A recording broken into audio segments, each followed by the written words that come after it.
담화가와 함께 시선 집중의 문을 열겠습니다. 어서 오세요.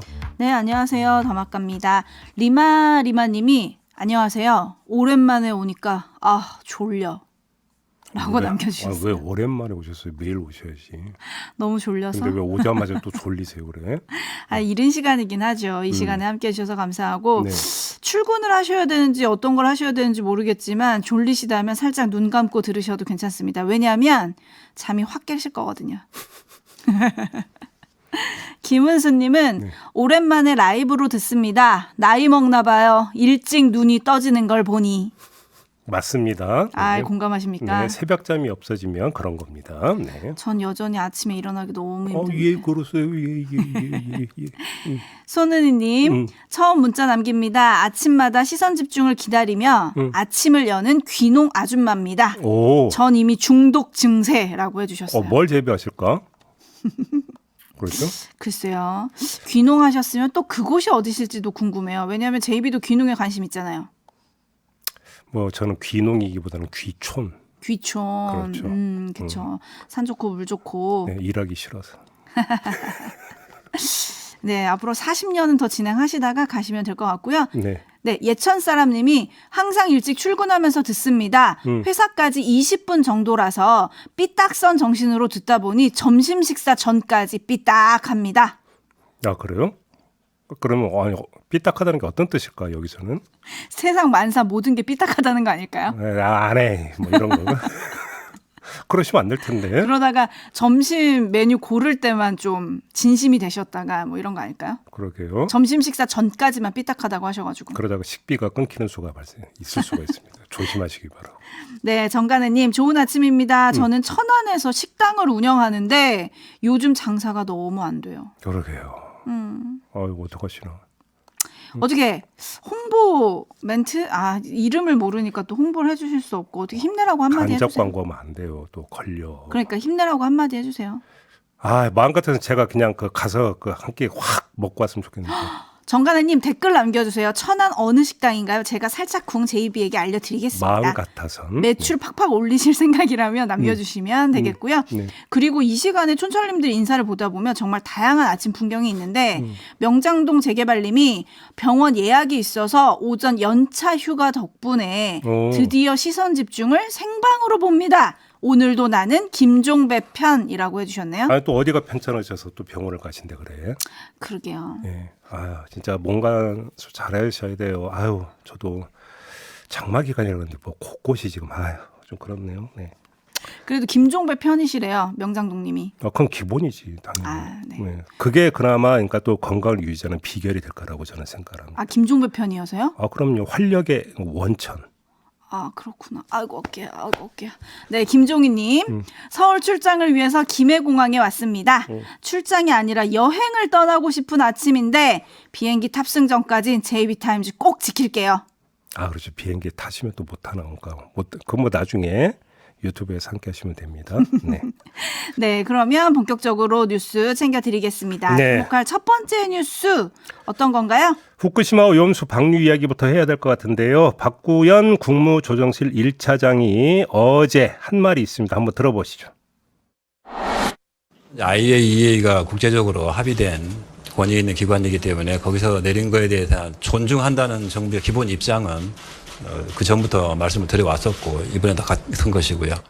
우리 자체 지금 검토 작업이 지금 2년째 진행 중입니다. 발표 시기를 최대한 당기기 위해서 지금 노력 중에 있고요. 검토가 끝나는 대로 지체 없이 브리핑을 통해서 전달해 드리겠습니다. 네. 많이 들어왔던 얘기라서 별로 새롭지는 않은 것 같은데요? 새롭지 않더라도 짚을 건 또 짚어야 되는 거 아니겠습니까? 두 개로 나눠서 말씀드려야 될 것 같은데요. 첫째, 존중해도 정말 되는 겁니까? 부터 한번 되묻고 싶은데요. 오늘 아침에 한겨레가 보도한 게 있습니다. 애당초 국제원자력기구는 3번 하기로 했다고 합니다. 뭘? 오염수 시료 분석을. 네. 그런데 딱 한 번만 하고 최종 보고서를 냈다라는 겁니다. 최종 보고서라고 해도 돼요, 이러면? 그러니까 제 말이. 이게 어떻게 최종 보고서예요? 아무튼 지난해 12월에 공개한 3차 중간 보고서에 안전성 검토 과정에 모두 3차례 후쿠시마 오염수 시료를 채취해 분석할 것이라고 분명히 밝혔고요. 네. 그리고 지난해 3월에 한 번, 그리고 지난해 10월에 두 차례에 걸쳐서 도쿄 전력을 통해 후쿠시마 오염수 시료를 채취를 했다고 합니다. 근데 잠깐만요. IAEA 최종 보고서에 분명히 독립적인 시료 채취라고 돼 있었는데요. 근데 지금 한겨레는 또 도쿄 전력을 통해서라고 지금 보도를 했어요. 네. 아무튼 그런데 지난해 10월에 채취된 2, 3차 시료 있잖아요. 분석이 포함된 보고서는 2023년 후반에 발행될 예정이라고 밝혔다고 합니다. 근데 또 눈길을 끄는 건 네.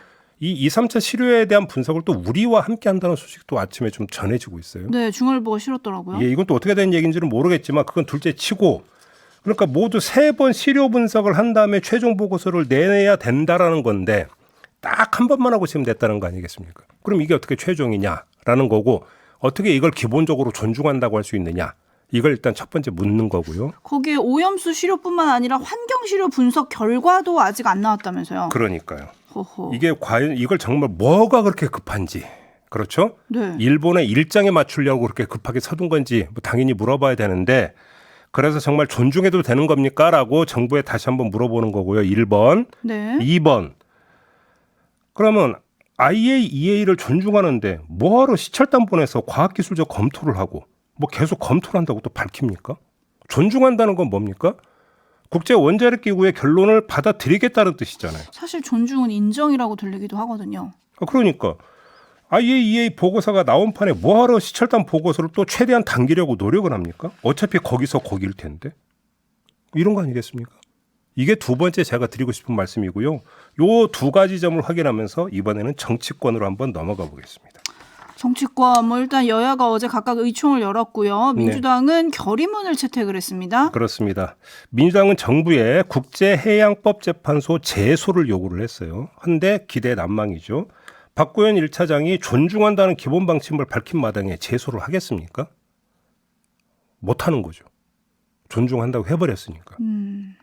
자, 근데 바로 이게 분기점이 될 수가 있습니다. 지금까지는 안전성을 둘러싼 논쟁, 즉 옳으냐 그르냐의 문제였습니다. 그렇죠? 그런데 앞으로는 하느냐 마느냐의 공방으로 전환이 됩니다.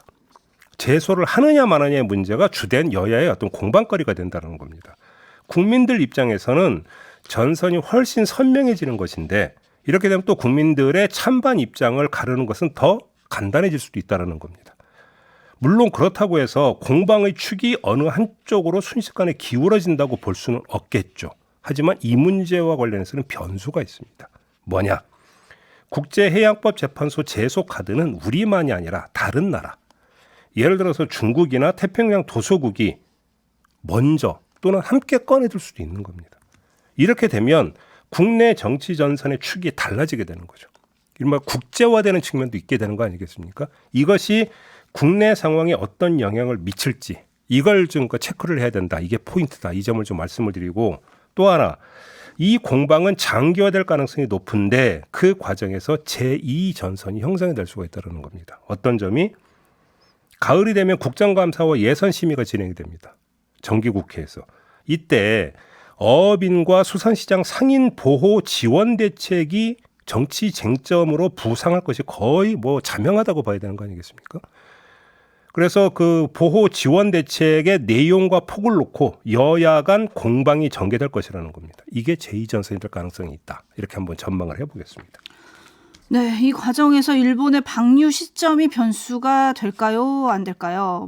8월이라고 거의 기정사실은 거의 모든 언론이 지금 보도를 하고 있더라고요. 네. 그렇죠? 8월 초냐 또 8월 말이냐 이런 게 있는데 그거는 별로 중요한 것 같지 않고 9월부터 정기국회가 개회가 된다는 것입니다.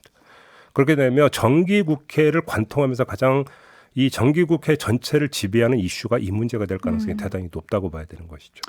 네, 근데 이런 민주당의 입장과 관련해서 여당에서 지금 우리 바다 지키기 TF 위원장을 맡고 있는 성일종 의원이 뭐라고 얘기를 했냐면 도대체 무얼 근거로 제소하는 거냐?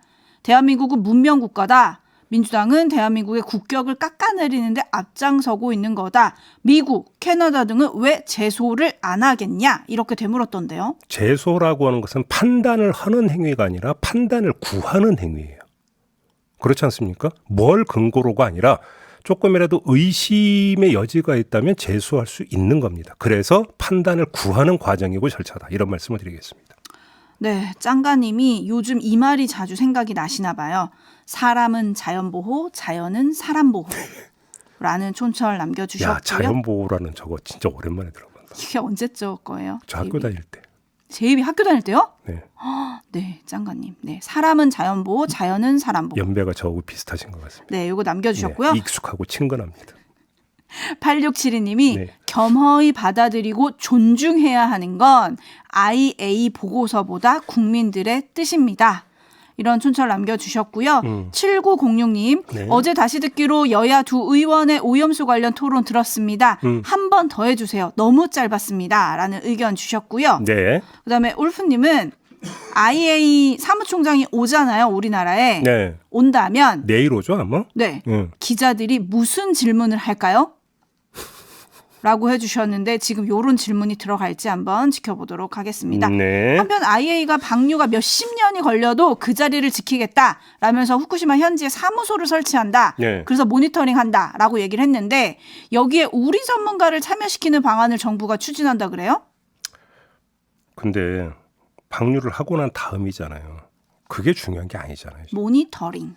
그러니까 방류가 잘 되고 있는가가 중요한 게 아니라 방류하기 전에 그게 정말로 해도 되는 건지가 지금 쟁점인 거 아닙니까? 논점은 분명히 하자 이 말씀드리겠습니다. 네, 제이비타임즈 다음 주목할 뉴스 어떤 건가요? 양평군수 출신으로 해당 지역에서 국회의원으로 당선됐다가 최근에 당선 무효형으로 의원직을 상실한 김선교 전 국민의힘 의원이 어제 보도자료를 냈습니다. 서울 양평 고속도로 종점 변경에 관한 것이었는데 그 내용을 추리면 이런 겁니다. 예비 타당성 조사를 통과한 서울 양평 고속도로에는 양평군 내에 나들목이 없는 것으로 돼 있어서 군민들의 신설 요구가 빗발쳐서 자신이 지난해 8월 국회 상임위에서 강력히 요청했고 이후 국토부가 2차 관계기관 협의를 비롯해 대안을 검토하면서 양서면이었던 종점을 강상면으로 바꾸는 변경안을 보고해 왔다라는 내용이고요. 김선교 전 의원의 이런 주장은 당시 국회 속기록과도 일치하는 내용이긴 합니다. 그러면 종점이 왜 바뀌었냐? 뭐 이런 의혹이 해소가 되는 건가요? 그게 아닌 거죠. 오히려 의아한 점이 더 커지는 측면이 있는데 자, 양평군에 나들목이 없어서 나들목을 신설해달라는 요구가 빗발칠 수 있죠. 양평 군민들 입장에서는. 그런데 그러면 양서면이 종점이었던 기존 노선을 고수하면 양평군에 나들목을 설치할 수 없었던 거냐. 그래서 그 문제 때문에 어쩔 수 없이 강상면으로 종점을 바꾼 거냐. 이걸 설명을 해야 되는 거거든요. 그렇죠. 근데 이게 없다라는 겁니다. 그러니까 지금 김선교 전 의원의 주장은 종점이 바뀌게 됐던 과정에 있어서 그 종점 변경의 불가피성을 설명하는 내용이 아니라는 겁니다. 그게 문제인 거죠. 그렇기 때문에 어제의 보도 자료는 제가 볼 때는 거의 모든 것을 설명하고 있지 않다라는 점을 말씀을 드리는 겁니다. 네, 여기서 또 주목해야 될 보도가 있는데요. 그 바뀐 종점 500m 거리에 김건희 여사와 가족들 개인 명의의 땅이 있어서 지금 이 논란이 벌어지는 거잖아요. 네네. 근데 그 부근에 김건희 여사 땅뿐만이 아니라요. 김건희 여사 가족이 운영하는 부동산 개발 회사 땅도 있다. 이런 보도가 어제 나왔어요? 그러니까요. 지금 이것이 그 원희룡 국토부 장관은 허무맹랑한 얘기다 이런 식으로 일축을 했던데 반면에 민주당은 지금 TF를 꾸린 거 아니겠습니까? 아무튼 이것도 또 하나의 정치 쟁점으로 부상하고 있는데 제가 볼 때는 어떤 그 조사도 제대로 되지 않은 상태에서 목소리만 높이지 말고 그냥 차분하게 조사를 해서 최대한 빠른 시간에 무엇이 진실인지는 밝혀줬으면 좋겠다. 이 말씀만 드리도록 하겠습니다. 네, 뭐 이거는 현재 진행형인 논란이니까요. 지켜보도록 하겠습니다. 뉴스와 분석이 함께하는 제이비타임즈 다음 주목할 뉴스 어떤 건가요? 경향신문이 확보한 국정원 불법 사찰 관련 검찰 수사 기록, 증거 기록, 진술 조서가 있는데요. 여기에 나오는 내용이 있습니다. 이걸 간략히 추려드릴 텐데 이동관 대통령 대외협력 특보가 홍보수석으로 재직할 때 홍보수석실 행정관이 파견 나온 국정원 직원에게 진보 성향 특정 일간지의 광고 수주 동향 및 견제 방안을 알아보라고 지시를 했다고 합니다. 이에 국정원 직원이 이 일이 국정원의 일이 맞냐, 나중에 발각되면 책임질 거냐 이렇게 항의를 했다고 합니다. 그래서 그냥 일단 그렇게 넘어갔는데 몇 시간 뒤에 행정관이 다시 찾아와서 아까 요청한 내용을 꼭 해줬으면 좋겠다. 그렇지 않으면 국정원이 이 일을 제대로 하지 않고 있다고 VIP에게 보고하겠다. 대통령에게 보고하겠다. 이렇게 말했다는 겁니다. 네. 이 행정관은 검찰 조사에서 특정 일간지는 경향신문이었고 언론 비서관님이 시킨 것인데 그 배경이 잘 기억나지는 않지만 짐작으로는 평소 경향신문이 정부에 비판적이기 때문에 대책을 마련한다는 차원에서였던 것 같다고 진술을 했습니다. 당시 언론 비서관은 박흥신 씨라고 하는데요. 이 박흥신 씨는 이런 진술을 전면 부인했다고 합니다. 네. 자, 네. 여기서 문제의 핵심을 좀 추려드리면 국정원 직원이 검찰 앞에서 진술한 내용을 조금만 더 보면 됩니다. 언론 비서관실 지시로 국정원이 작성한 문건이 한 달에 서너 건에 달했고 30% 정도 요청이 좌편향격인 언론계나 종사자들을 경계해야 한다는 내용의 보고서였고 연예인의 프로포폴 투약 소문이나 좌파 언론인들의 방송 진출 실태 및 견제 방안과 같은 것을 알아봐 달라는 지시를 한 적도 있다. 이렇게 되어 있습니다. 이런 걸 국정원 직원에게 시켰다는 거죠. 그렇죠. 간단히 말해서 당시 홍보수석실이 국정원을 흥신소 삼았다. 이런 이야기가 되는 건데 자, 이거는 민주주의에 대한 정면 도전 행위입니다. 홍보수석실의 지시는 국정원의 직무 범위를 벗어난 사실상의 사찰을 시킨 것이고요. 그 자체가 위법할 뿐더러 그 결과는 민주주의 성립 조건인 자유로운 말귀를 막는다는 점에서 반민주적인 겁니다. 그런데 이 위법적 일탈 행위에 대해서 포괄적 책임을 져야 하는 당시 수석이 방통위원장이 된다? 그럼 이건 이 자체가 민주주의에 대한 희롱이다. 이런 말씀을 드리고 하나 더 첨부하겠습니다. 어제 MBC 뉴스데스크가 보도했고 오늘 또 경향신문이 보도한 내용이 있었는데요.